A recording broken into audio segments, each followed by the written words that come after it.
اللہ کے نبی صلی اللہ علیہ وسلم نے فرمایا، اللہ کے کچھ بندے ایسے بھی ہیں کہ اگر وہ اللہ کی قسم کھا لیں تو اللہ تعالیٰ خود ان کی قسم پوری کرتا ہے۔ 3 شخص ایسے ہوں گے کہ ان کی آنکھیں جہنم کو نہ دیکھیں گی۔ ایک وہ آنکھ جس نے اللہ کے راستے میں پہرا دیا، دوسری وہ آنکھ جو خشیت الہی سے آنسوؤں سے بھر گئی، اور تیسری وہ آنکھ جو اللہ کی حرام کردہ چیزوں کو دیکھنے سے رک گئی۔ حضور اکرم صلی اللہ علیہ وسلم سے پوچھا گیا کہ نجات کا ذریعہ کیا ہے؟ فرمایا، اپنی زبان کو قابو میں رکھو، تمہارا گھر تم کو سمائے رکھے، یعنی بلا ضرورت گھر سے نہ نکلو، اور اپنی غلطی پر رویا کرو۔ آپ نے فرمایا، بدترین چوری کرنے والا وہ شخص ہے جو نماز میں سے چوری کر لیتا ہے۔ صحابہ رضی اللہ عنہم اجمعین نے عرض کیا، یا رسول اللہ، آدمی نماز میں سے کس طرح چوری کر لیتا ہے؟ ارشاد فرمایا، وہ رکوع اور سجدہ اچھی طرح نہیں کرتا۔ وہ شخص جہنم میں نہیں جائے گا جو اللہ تعالیٰ کی خوف سے رویا ہو۔ آپ نے فرمایا، دنیا میں ایسے رہو جیسے کہ تم پردیسی ہو یا راہ چلتے مسافر۔ جو بغیر علم کے لوگوں کو فتویٰ دے، اس پر فرشتے لعنت کرتے ہیں۔ تم میں سے پوری عقل والا وہ ہے جو اللہ سے سخت خوف والا ہے۔ حضرت عائشہ صدیقہ رضی اللہ عنہا فرماتی ہیں، موت کو بہت یاد کرو، اس سے دل نرم ہو جاتا ہے۔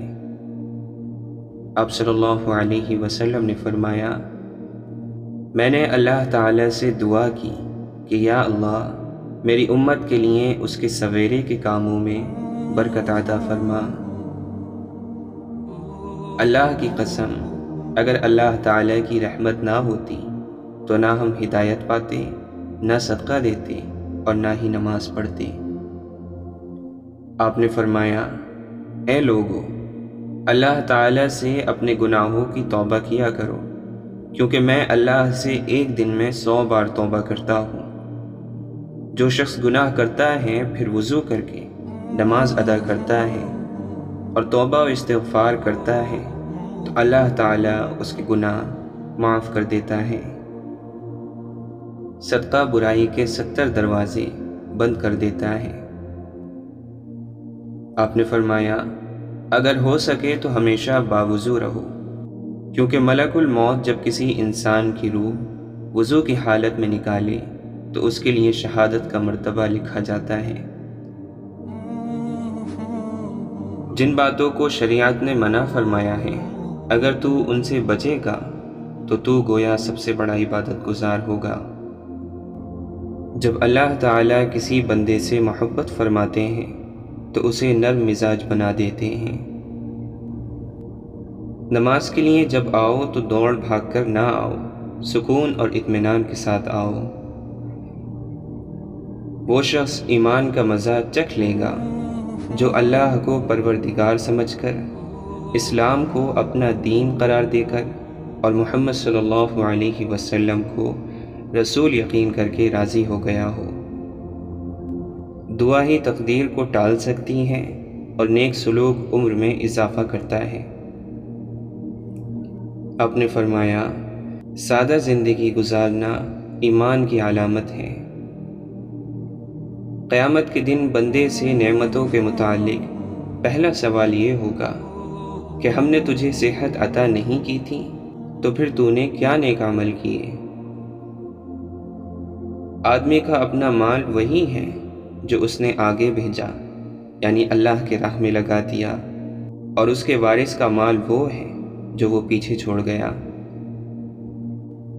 آپ صلی اللہ علیہ وسلم سے کسی نے پوچھا، اہل جنت کی کیا علامت ہے؟ آپ نے فرمایا، سچ بولنا۔ اللہ تعالیٰ نرمی کا معاملہ کرنے والے ہیں اور نرمی کے معاملے کو پسند فرماتے ہیں، اور نرم بات کہنے پر وہ اجر فرماتے ہیں جو سخت مزاجی پر نہیں دیتے۔ عمدہ اخلاق گناہوں کو اس طرح پگھلا دیتے ہیں جس طرح پانی برف کو پگھلا دیتا ہے، اور برے اخلاق انسان کے اعمال کو اس طرح بگاڑ دیتے ہیں جس طرح سرکہ شہد کو بگاڑ دیتا ہے۔ اللہ تعالیٰ کو سب سے بڑھ کر محبوب بندے وہ ہیں جو لوگوں کے کام آنے والے ہیں۔ اللہ عز و جل کو سب سے زیادہ پسندیدہ عمل کسی مسلمان کو خوشی فراہم کرنا، یا اس کی کوئی تکلیف دور کرنا، یا اس کی بھوک مٹانا ہے۔ جو شخص حق ہوتے ہوئے جھگڑے کو ترک کر دے، اس کے لیے جنت کے درمیانی حصے میں مکان بنا دیا جاتا ہے۔ دوزخ کی آگ حرام ہے ہر ایسے شخص پر جو مزاج کا تیز نہ ہو، نرم ہو، لوگوں سے قریب ہونے والا ہو اور نرم بات کہتا ہو۔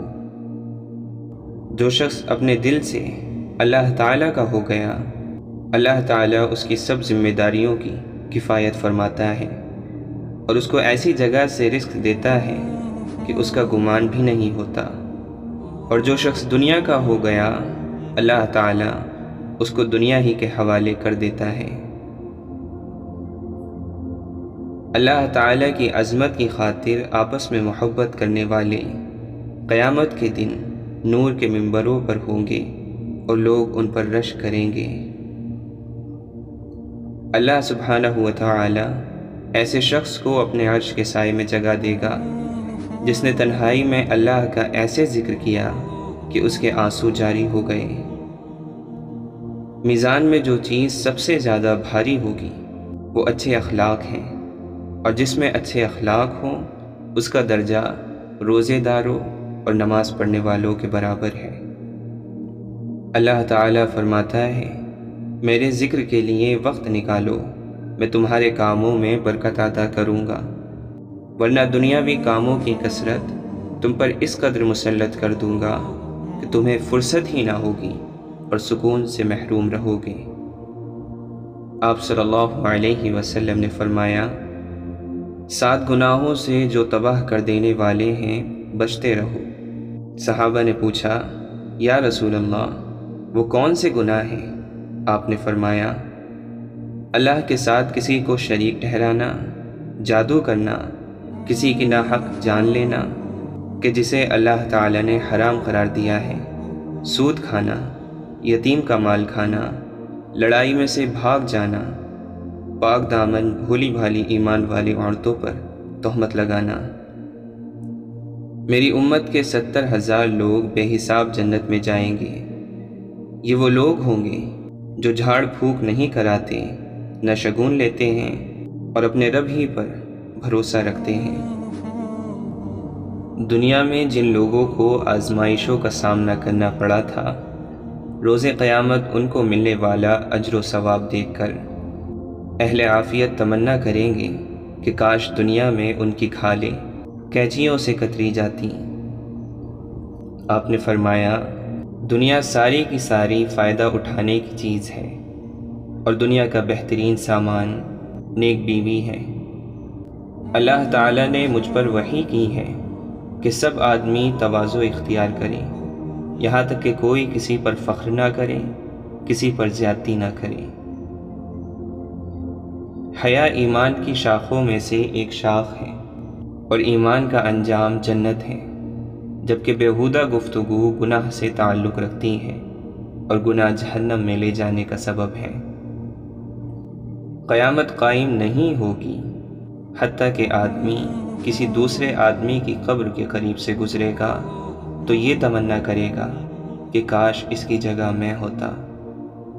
نیک اعمال بجا لانے میں جلدی کرو، کیونکہ اندھیری رات کی مانند فتنے نازل ہونے والے ہیں۔ آدمی صبح کو مومن ہوگا تو شام کو کافر ہو جائے گا۔ آپ نے فرمایا، 4 چیزیں بدنصیبی کی پہچان ہیں: آنکھوں کا خشک ہونا، یعنی اللہ کے خوف سے کسی وقت بھی آنسو نہ ٹپکے، دل کا سخت ہونا کہ آخرت کے لیے یا کسی دوسرے کے لیے کسی وقت بھی نرم نہ پڑے، امیدوں کا لمبا ہونا، اور دنیا کا لالچ۔